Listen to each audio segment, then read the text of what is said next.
സംഭവിച്ചെന്നു വെച്ചാൽ ഞാൻ റോഡിന്റെ സൈഡിലേക്ക് കൂടി വരുന്നതായിരുന്നു. അപ്പൊ അവര് ഇവിടെ ഇരുന്നിട്ടുണ്ടായിരുന്നു. അപ്പൊ ഞാൻ വാഹനം ഇങ്ങനെ വരുന്ന ഉള്ളിൽ നടക്കാൻ പറ്റുന്നില്ല. അപ്പൊ മേലെ ഫുട്പാത്ത് കയറി.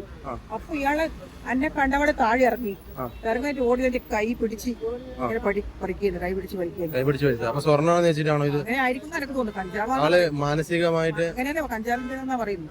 ആണല്ലേ? അല്ലാതെ ചേച്ചി കാണുമ്പോൾ മാനസിക വിഭ്രാന്തിയില അങ്ങനെ തനക്കങ്ങനെ തോന്നുന്നു. ആ ചളി ഇങ്ങനെ കാല് വെച്ചിട്ട് ഇരിക്കുമ്പോ വെള്ളത്തിൽ കാല് വെച്ചിട്ടല്ലേ ഇരുന്നിട്ടുള്ളത്. ചേച്ചി ഇതിലേ നടന്നു പോയിരുന്നല്ലേ? ഇതിലേക്ക് കയറി വാഹനം വെച്ച് ആ മേലെ കയറി. അപ്പോൾ അയാൾ കണ്ടപഴയും താഴെ ഇറങ്ങി. എനക്ക് അങ്ങോട്ട് നടക്കുമ്പോൾ ദൂരെന്ന് കാണുമ്പോൾ തിരിഞ്ഞ് എനക്ക് എന്തോ ആണെന്ന് തോന്നുന്നു. അപ്പോൾ ഇയാളെ കയറിയിട്ട് വള പിടിച്ചിരിക്കുന്നു.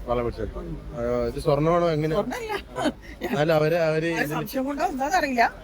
പരമാവധി നമുക്ക് മാധ്യമപ്രവർത്തക എന്ന നിലയിൽ പറയാനുള്ളത് വെച്ചാല് ഈ മറ്റുള്ളവരുടെ അട്രാക്ഷനിൽ ഈ സ്വർണ്ണം അങ്ങനെ നടക്കാതിരിക്കുക. കാരണം ഇന്ന് വില കൂടുതലായതുകൊണ്ട് അത് നമ്മുടെ ജീവൻ